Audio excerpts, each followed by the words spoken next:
Woo.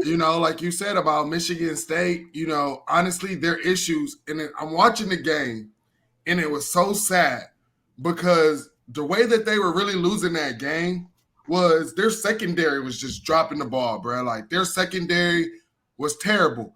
And then I'm looking at the TV, and I'm like, why is Garrett Wilson coming across the screen? Like, because I had multiple games on I'm watching.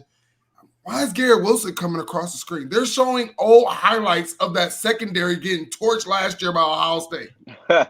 Wow. And so it's the same. So the secondary has not progressed at all, man. And it's like, that's what's holding Michigan State back. And I don't know, Mel Tucker has went into the transfer portal. Maybe that might not be the route. Maybe you have to go and recruit these elite DBs and stuff like that. But something is going on with either the defensive coordinator or the secondary.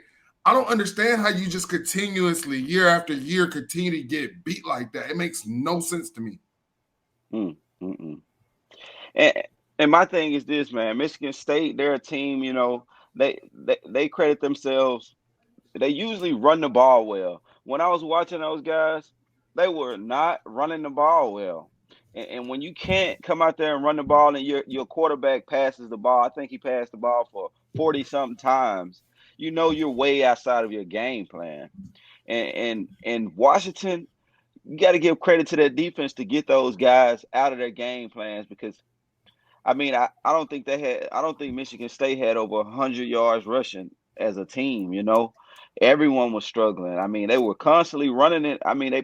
They probably ran the ball at least 30 times and didn't get 100 yards within like 4 running backs. So they got way outside of the game plan and kind of passed the ball a little too much. So credit Washington and their defense for, coming out there ready to play, being prepared for that.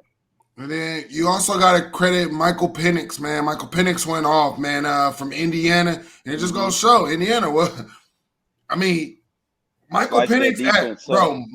Penix at Indiana was just known as a dual threat quarterback, mostly for his legs and not really his arm. But what I saw in this game was his arm, so yeah. Indiana, you messed up. Almost lost to Western Kentucky. Wouldn't have been like that if Michael Penix was there. Just saying. Washington did score within the first 4 minutes of the game. So, I feel like they're definitely going to be a force to be reckoned with in the upcoming season. Ain't too many Kenneth Walkers in the portal.